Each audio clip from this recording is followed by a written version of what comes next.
मित्रों, आज हम महाराजा अग्रसेन के विषय में चर्चा करेंगे।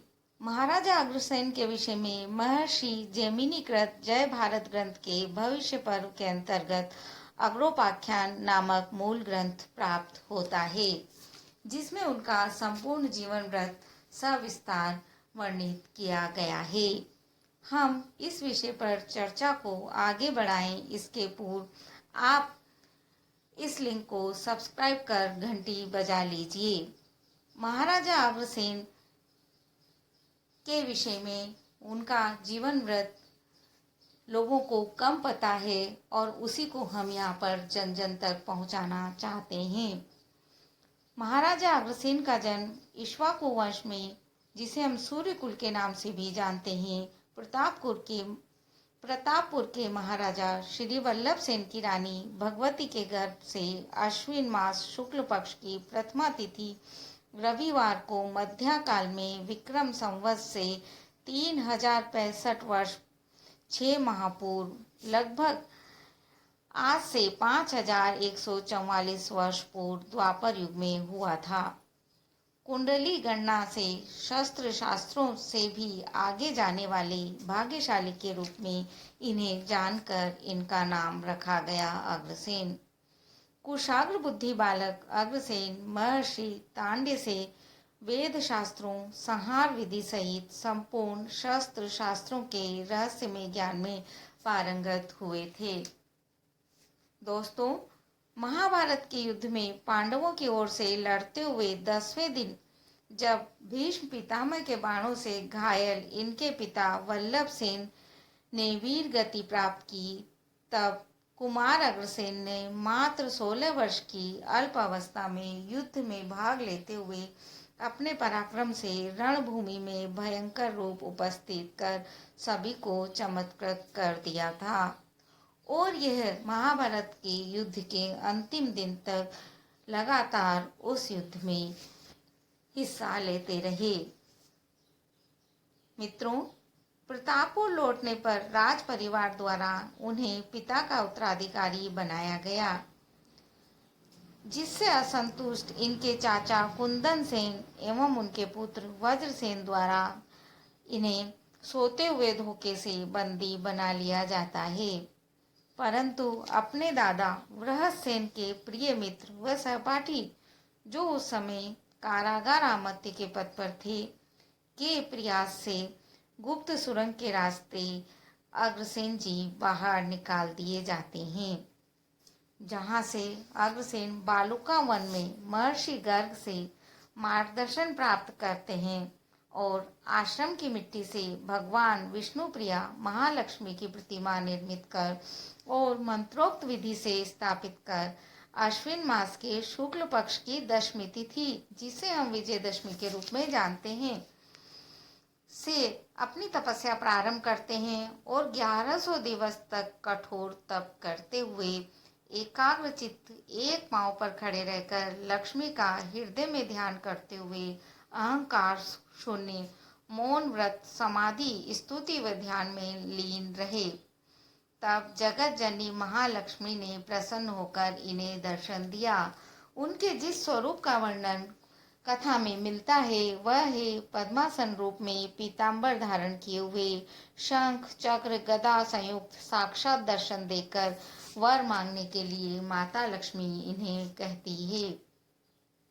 अग्रसेन प्रथम वर के रूप में अपने हृदय में महालक्ष्मी में ध्यान तथा लक्ष्मी को स्मरण करने वाले काल लक्ष्मी द्वारा कभी त्याग न करना मांगते हैं और अपने दूसरे वर के रूप में हमेशा के लिए लोभ मोह क्रोध पर विजय, मन व चित्त में सत्य व तप की विद्यमानता को प्राप्त करते हैं। मित्रों, वर प्राप्त कर लौटे हुए अग्रसेन का मार्गदर्शन करते हुए महर्षि गर्ग आश्रम भूमि में दबे धन को प्राप्त कर नवीन राज्य की स्थापना करने का इनसे आह्वान करते हैं और इनका राज्याभिषेक भी कर देते हैं। वस्तुतः यह वह धन है जो अग्रसेन के पूर्वज महाराज मरुद द्वारा 100 यज्ञ पूर्ण कर दक्षिणा स्वरूप ब्राह्मणों को दिया गया था। परंतु अत्यधिक होने के कारण ब्राह्मण उसे साथ नहीं ले जा सके, परित्याग कर गए थे। परित्याग की गई वस्तु पर अब उनका कोई अधिकार नहीं था। अतः 21 वर्ष की अल्पावस्था में अग्रसेन आश्रम के समीप पश्चिम दिशा में बालू व वन से परिपूर्ण उस भूमि पर एक सुंदर पुरी का निर्माण करते हैं, जो आगरे नाम से प्रसिद्ध हुई। इसे आज हम अग्रोहा नाम से जानते हैं। 12 योजन अर्थात 96 मील लंबी एवं 4 योजन अर्थात 32 मील चौड़ी आयताकार इस पुरी का निर्माण शिल्प शास्त्र के नियमों के आधार पर करवाकर अधिष्ठात्री देवी महालक्ष्मी को आग्रेपुरी के परम आसन पर प्रतिष्ठित करते हैं और राज पुरोहित पद पर महर्षि गर्ग को स्थापित करते हैं। फिर देश देशांतर से चारों वर्णों के श्रेष्ठ लोगों, वेदों के वेदज्ञ, संपूर्ण शास्त्रों में पारंगत, धर्मज्ञ, कर्म कांड में निपुण एवं पवित्र आचरण वाले ब्राह्मण, धन दौलत से संपन्न, रत्न पारखी, गोधन गजधन से युक्त कुशल व्यवसायी, वैश्य, युद्ध कला में निपुण, धर्म पालक क्षत्रिय, सेवा को स्वधर्म मानने वाले शूद्र वर्ण व्यक्ति, सभी को यथा योग्य स्थान देकर बसाया।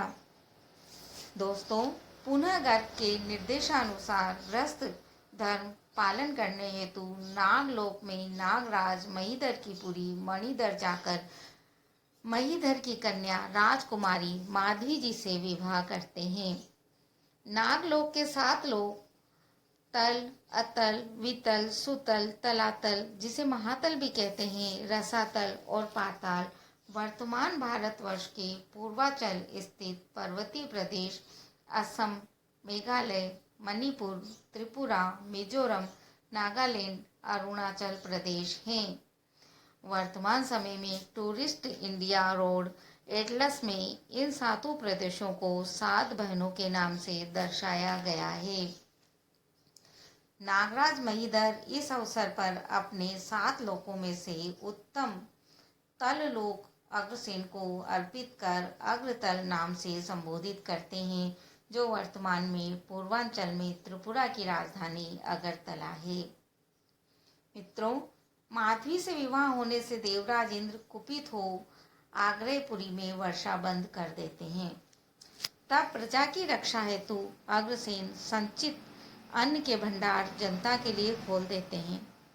साथ ही माधवी देवी जी की सलाह पर भाग्य आश्रित न रहकर कर्म का आश्रय ले पुरुषार्थ को महत्व देते हुए नदियों के जल को सिद्ध कर नहरों का निर्माण कर आग्रेपुरी तक जल लाकर प्यासी धरा को पुनः प्रफुल्लित करते हैं। इंद्र की प्रेरणा से इतने पर भी अग्निदेव द्वारा लहलहाती फसल जलवाकर नष्ट कर देने पर पुनः एकाग्रचित हो महालक्ष्मी की प्रार्थना करते हैं। साक्षात उपस्थित महालक्ष्मी से इंद्र से अभय का वरदान प्राप्त करते हैं। इंद्र से भयंकर युद्ध करते हैं, जिसमें गुरु बृहस्पति द्वारा संधि करवाने पर इंद्र अग्रसेन के शील और सौंदर्य की परीक्षा लेने को युद्ध का कारण बतलाकर अग्रसेन से चिरकाल तक मैत्री की इच्छा प्रकट करते हैं। मित्रों, माधवी से अग्रसेन को 18 पुत्र और एक पुत्री प्राप्त होते हैं। पुत्रों के विवाह नागराज वासुकी की पुत्रियों से क्रमशः विभूसेन से चित्रा का, विक्रम सेन से शुभा का, अजय सेन से शीला का, विजय सेन से कांति का, अनल सेन से स्वाति का, नीरज सेन से रेणुका का, अमर सेन से क्षमा का, नगेंद्र सेन से शिरा का, सुरेश सेन से सखी का, श्रीमंत सेन से श्रीमाला का, सोम सेन से शांति का, धरणीधर सेन से प्रिया का, अतुल सेन से सुकन्या का, अशोक सेन से सावित्री का, सुदर्शन सेन से हिमवती का, सिद्धार्थ सेन से तारा का, गणेश्वर सेन से नागमणि का, लोकपति सेन से प्रभावती का हुआ था।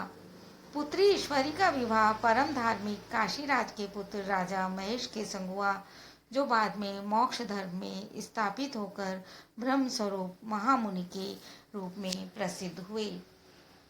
वासुकी ने दहेज में अपनी समस्त संपत्ति और विदिशा राज्य अग्रसेन जी को देना चाहा था।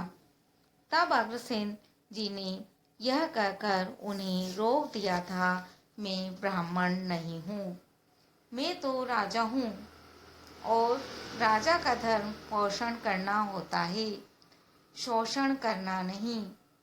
मैं दूसरे का धन ग्रहण करके उसके वैभव को समाप्त नहीं कर सकता।